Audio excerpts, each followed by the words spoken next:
Berbagi informasi dan edukasi kesehatan untuk keluarga kita dan juga untuk diri sendiri. Yeah. Hanya di pojok sehat Rumah Sakit Umum Daerah Cilacap.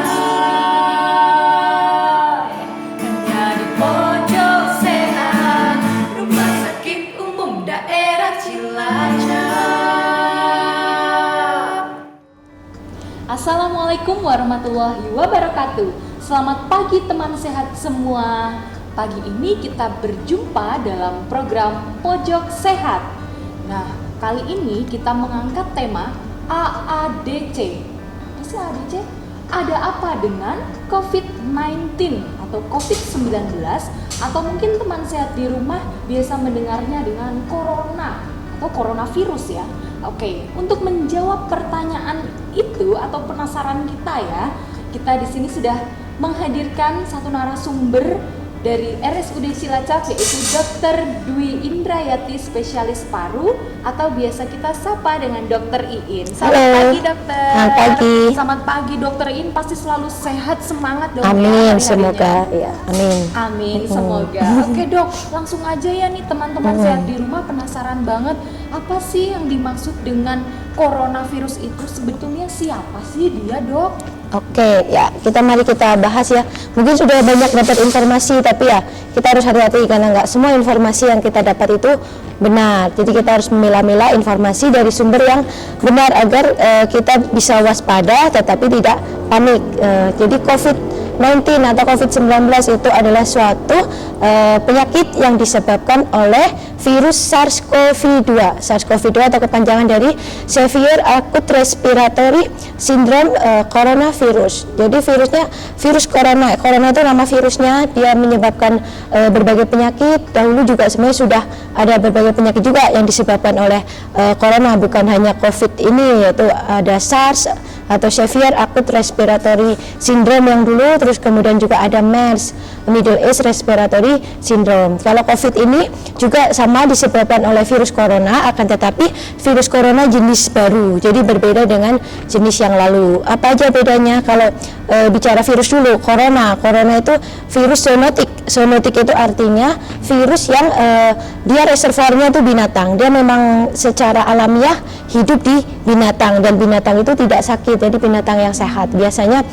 diketahui ada di kelelawar gitu. Terus kemudian bagaimana zoonotik atau virus yang ada di hewan kok bisa ke manusia? Itu mesti karena ada intermediate host atau hewan bisa kita sebenarnya tidak langsung berhubungan dengan kelelawar itu, tapi ada intermediate host. Jadi kelelawar ini ke hewan intermediate itu, dan hewan intermediate itu yang menyebarkan ke kita. Akan tetapi sayangnya untuk corona ini hewan intermediate-nya itu belum diketahui dengan pasti hewan apa itu gitu. Dan kemudian yang unik lagi dari corona jenis baru ini adalah dia gampang sekali menyebar dari manusia ke manusia yang lain. Itu akan berbeda dengan zoonotik yang lain, seperti misalnya flu burung. Flu burung dia menyebar dari unggas ke manusia, tapi kalau penyebaran dari manusia ke manusia lebih susah. Kalau corona ini disinyalir dia lebih mudah menular dari manusia ke manusia. Betul. Penularannya ya. Ya, itu yang harus lebih kita waspada. Termasuk virus baru ya dok?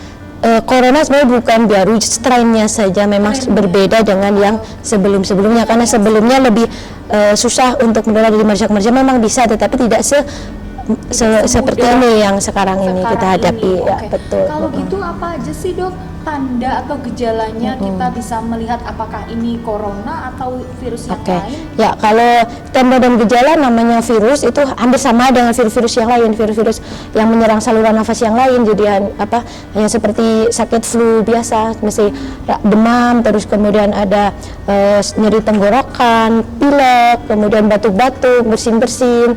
Terus ada juga gejala ke gastrointestinal seperti diare, sakit perut, nggak nyaman gitulah. Akan tetapi karena untuk corona ini untuk gejala kita membedakan, jadi membedakan gejalanya nanti akan sangat bervariasi dari ringan, sedang, berat.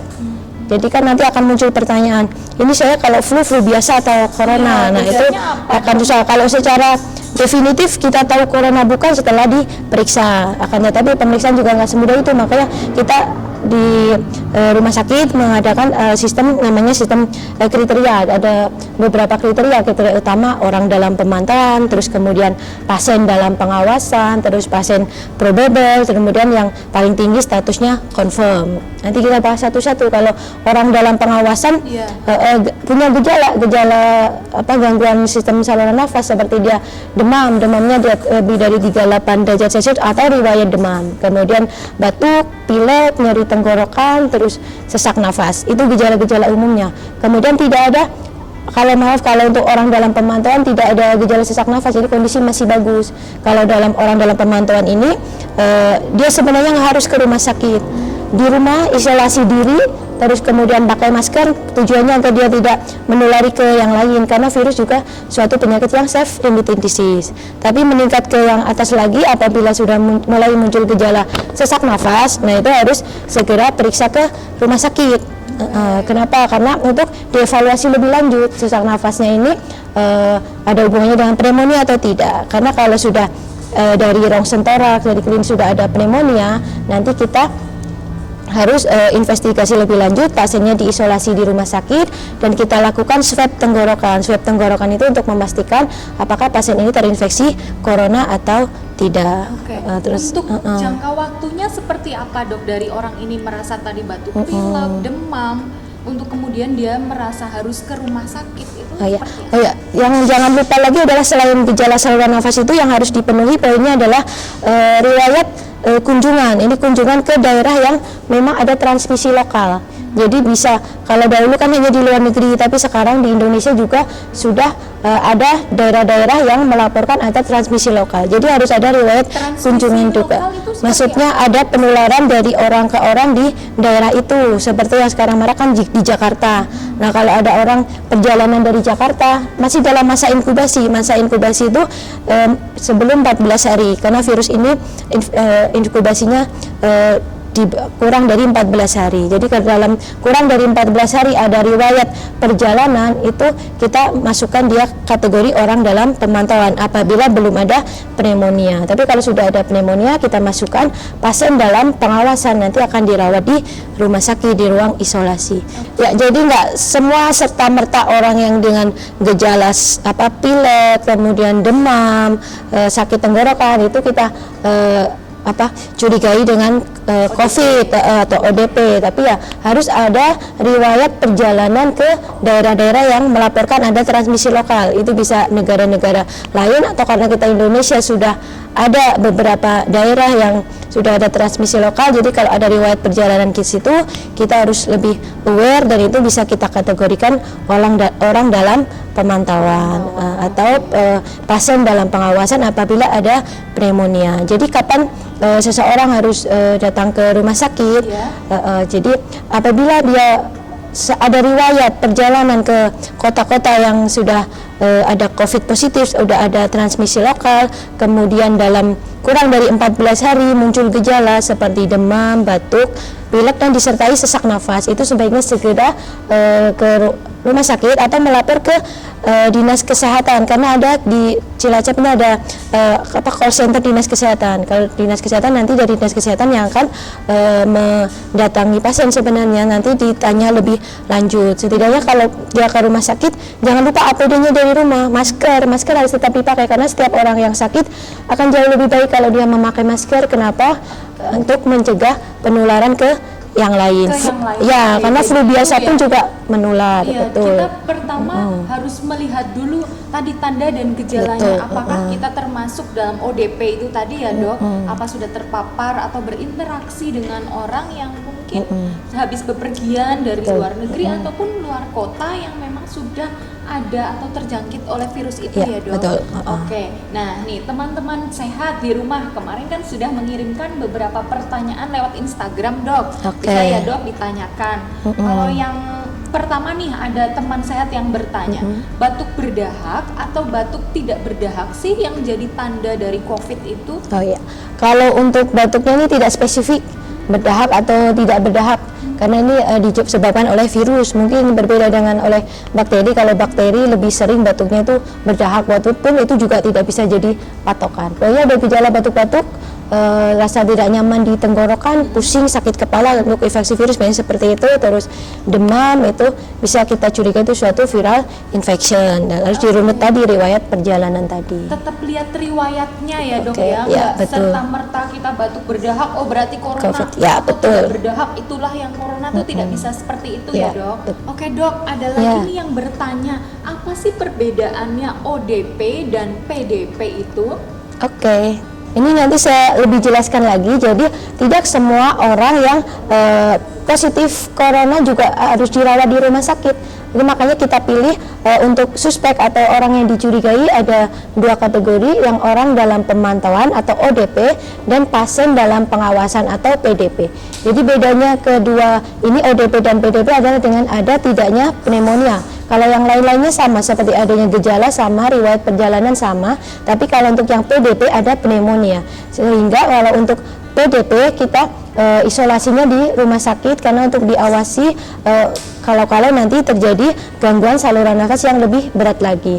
Tapi kalau untuk ODP, orang dalam pemantauan, cukup dia dengan isolasi diri di rumah. Sedangkan untuk obatnya antivirus sendiri kan tidak ada yang spesifik bahwa ini bisa mengobati virus ini, tapi ada simptomatis. Jadi kalau ODP dia dirumahkan, di rumah istirahat yang baik, makan makanan yang bergizi, diberi obat paling simptomatik saja, itu insya Allah baik. Dan jangan lupa isolasi diri yang ketat, jadi jangan dia banyak berhubungan dengan orang lain biar dia tidak menjadi sumber penularan. Kemudian kalau yang PDP memang kita rawat di rumah sakit untuk kita lakukan swab dan juga evaluasi lebih lanjut. Jadi nanti pun kalau misalnya ada pasien corona positif, kalau yang ada tes mandiri misalnya, kalau di sini kita tidak bisa tes mandiri, jadi harus sesuai dengan protap yang sudah ada dari Kementerian Kesehatan. Kalau ada yang tes mandiri terus ternyata corona positif, dia tidak ada gejala, ya dia tetap dirumahkan di rumah, tidak perlu dirawat di rumah sakit. Itu yang membuat kita tidak usah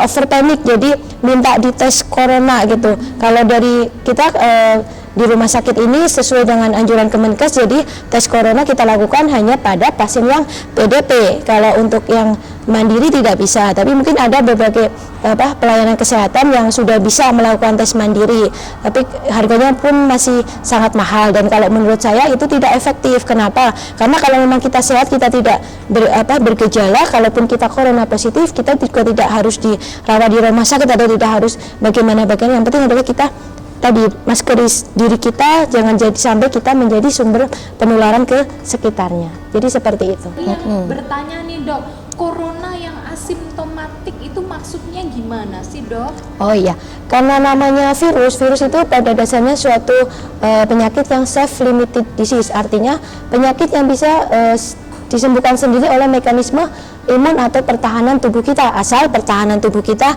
bagus. Jadi memang pada dewasa muda yang sehat, pada beberapa orang yang sehat tidak punya komorbid, itu bisa terkena sebenarnya coronavirus, tetapi di dalam tubuhnya dia tidak bergejala atau bergejala ringan, misalnya sekitar sakit kepala atau nyeri badan atau hanya batuk biasa, dan dia mungkin tidak menyadarinya. Dan itu bisa walaupun dia sebenarnya sakit gitu, tidak khas gejalanya gitu, tapi bukan berarti juga tidak menularkan. Dia bisa jadi yang disebut hidden carrier, jadi sebenarnya dia bisa menularkan juga ke orang lain yang rentan. Itu makanya apabila kita merasa ada batuk, ada nggak nyaman, pentingnya kita memaskeri diri. Itu karena kita betul, kita kondisi kita kuat, jadi kita tidak akan sakit, atau sakit bisa sembuh sendiri. Tetapi kan apabila kita bertemu dengan orang yang rentan, misalnya orang tua kita di rumah yang sudah sepuh, terus anak-anak kecil mungkin, atau orang-orang yang punya penyakit memang riwayat punya asma, punya PPOK, bronkitis kronis gitu, atau punya diabetes mellitus, punya hipertensi, jadi punya penyakit penyerta, dia kan akan lebih rentan untuk terkena virus itu. Jadi untuk melindungi mereka agar tidak sakit, kita apabila sakit pakai masker, termasuk juga kita isolasi diri dengan membatasi perjalanan-perjalanan yang tidak perlu lah. Kalau bisa di rumah, kita di rumah. Dengan himbauan pemerintah saat ini ada social distancing ya, itu ya dok betul, ya. Itu seperti itu. Jadi kita bukan hanya mencegah agar diri kita tidak tertular, tapi juga mencegah agar kita tidak jadi sumber penularan untuk orang-orang di sekitar kita. Oke, karena belum tentu juga ketika kita ternyata sakit, belum tentu menyerangnya ke diri kita ya dok. Betul, Bisa saja kita menularkan, itu ya, ke orang lain yang lebih rentan. Ya betul. Oke, mungkin ke manula itu tadi atau orang dengan riwayat sakit tertentu. Tentu, ya betul. Kalau bicara tentang masker, ada juga teman sehat di rumah yang menanyakan dok, masker kain itu amankah dipakai sehari-hari di kehidupan ya. kita? Masker memang ada berbagai jenis. Untuk lebih baik kita bisa memilah, jadi bisa pintar memilah karena harga masker juga sangat melambung. Jadi untuk petugas kesehatan, apalagi yang dia bekerja di pasien-pasien yang ODP atau PDP coronavirus ini, dia memang wajib memakai masker N95. Bahkan tidak hanya masker, tapi dia juga wajib memakai kacamata Google, terus kemudian hazmat itu baju pelindung diri yang menutup dari ujung kepala sampai ujung kaki, dan pakai sepatu boot. Itu kalau di ruang isolasi khusus yang menangani pasien corona. Tapi untuk yang di luar mungkin hanya di rawat jalan, pokoknya boleh hanya pakai APD masker saja, baik masker N95 ataupun masker bedah. Kalau di sekitar rumah sakit kita pakai masker bedah. Kalau untuk di lingkungan luar, kalau memang bisa mendapatkan masker bedah, bagus pakai masker bedah. Tapi apabila memang susah, kita setidaknya masker kain pun itu bisa melindungi diri kita dari droplet, yang mengurangi lah apabila ada orang lain yang batuk di sekitar kita, dia mengeluarkan droplet. Setidaknya dengan adanya masker itu akan menghalangi tidak semua kita hirup. Terus ya apalagi juga kita batuk juga tidak akan nyemprot jauh karena ada masker itu. Jadi apapun yang ada boleh dipakai, masker kain atau hanya sapu tangan penutup, ya memang efektivitasnya berbeda-beda. Tetapi daripada yang salah adalah dalam kondisi seperti ini dia tetap eksis bepergian kemana-mana tanpa pelindung diri, kan itu berisiko kalau misalnya dia kondisi lemah bisa tertular dan sakit, kemudian kalau dia kondisi kuat dia bisa jadi sumber penularan ke sana kemari. Jadi lebih bijak adalah apabila kita memang mengurangi bepergian atau memakai masker itu tetap baik daripada tidak memakai. Oke, mengurangi bepergian, membatasi interaksi ya, betul. dengan orang lain dan menggunakan masker. Ya. Untuk teman sehat di rumah yang mungkin sekarang sulit ya mendapatkan masker bedah atau masker yang biasa dipakai di kesehatan, itu bisa menggunakan masker dari kain ya dok ya. Mungkin nanti penggunaan berapa jam untuk kemudian dicuci bisa dipakai lagi dok? Intinya kalau sudah basah, kalau misalnya basah oleh keringat kita atau oleh udara yang keluar dari mulut kita, lebih baik diganti dan dicuci. Sering diganti saja. Nah itu teman sehat kalau sudah merasa basah atau mungkin sekitar berapa jam nggak nyaman aktivitas gitu, tidak lebih dari 4 jam. Iya betul. Kalau misalnya udah basah ya insidental aja. Kalau kita cepat keringatan, cepat basah ya ganti dengan yang lain. Nah, itu cuci dulu baru dipakai lagi. Basah, cepat keringat atau tadi sudah batuk gitu ya dok, lebih baik dicuci, diganti dengan kain yang lain gitu. Oke, ada lagi nih dok pertanyaannya. Contoh makanan yang bisa meningkatkan imun tubuh, tadi berkaitan dengan diri kita punya benteng pertahanan sendiri ya, imun kita itu mau buat perang nih ceritanya untuk virus ini. Nah, apa aja sih yang harus kita konsumsi dok? Ya sebenarnya kalau makanan ya semua makanan sehat, terutama makanan sehat dan seimbang. Jadi sesuaikan dengan berat badan kita, harus sesuai kebutuhannya untuk kalori, protein dan juga mineral. Jadi perbanyak buah dan sayur, nggak boleh hanya makanan yang banyak karbohidrat saja, nggak boleh. Yang protein tinggi saja juga nggak boleh. Jadi secara bijak, terus selain makanan juga imbangi dengan olahraga yang baik. Jadi makanan yang sesuai porsi kita, jangan berlebihan, jangan kurang. Makanan sehat sesuai porsi, jangan kurang, jangan berlebihan. Aduh, jadi kesini dong. Dok, menyikapi juga ada beberapa informasi di luaran sana yang membuat resah dan gelisah teman-teman sehat di luar. Ada berita nih dok yang menyatakan bahwa corona itu bisa menular lewat pori-pori kulit dan tatapan mata. Apakah benar itu dok? Aduh, tatapan mata jadi corona gitu dok? Ya sebenarnya penularan utamanya kan melalui droplet tadi ya. Droplet itu percikan ludah kita. Makanya itu pentingnya kita menjaga jarak 1 meter atau lebih dari orang lain. Jadi diharapkan kalau orang itu mengeluarkan droplet akan kurang dari 1 meter. Jadi kita tidak menghirup atau tidak terkena. Yang lain lagi adalah cuci tangan yang bersih. Kalau masuk lewat pori-pori kemungkinannya kecil, tapi apabila dia menempel di pori-pori kita, di tangan kita, di baju kita, kemudian kita pegang itu dengan tangan, terus kita masuk kucek-kucek mata, nah itu berarti masuk lewat selaput lendir mata. Jadi bukan lewat bertatapan, tapi tetap ada lewat selaput lendir bisa. Jadi misalnya kita memegang barang yang terkontaminasi, terus kita kucek-kucek mata tanpa cuci tangan, itu bisa virus masuk ke mata gitu. Oh gitu, jadi nggak serta-merta langsung menembus pori-pori Tidak, gitu, bukan seperti bukan itu ya seperti dok? itu, Oh ya. kayak itu teman sehat, jadi itu hoax ya, berita yang di luar sana menyatakan bahwa dengan bertatapan mata kita ketularan, itu bukan seperti itu ya dok? Kecuali Oke. bertatapan mata jaraknya cuma 20 cm, kita menghirup droplet. Bahaya itu ya, Ya. Dok. Bukan tatapannya ya, Dok, Tapi kita jarak menghirup dekatnya dropletnya. gitu ya. Oke, iya. oke. Nah, yang terakhir nih dok, mungkin ada Oke. saran untuk teman sehat di rumah. Apa sih aktivitas yang sekarang kan terbatas Ya, di betul. dalam rumah saja yang bisa dilakukan untuk menjaga kesehatan paru-paru kita? Oke, ya. Kalau aktivitas otomatis ya olahraga. Kemudian olahraga kan nggak harus yang berkumpul dengan banyak orang.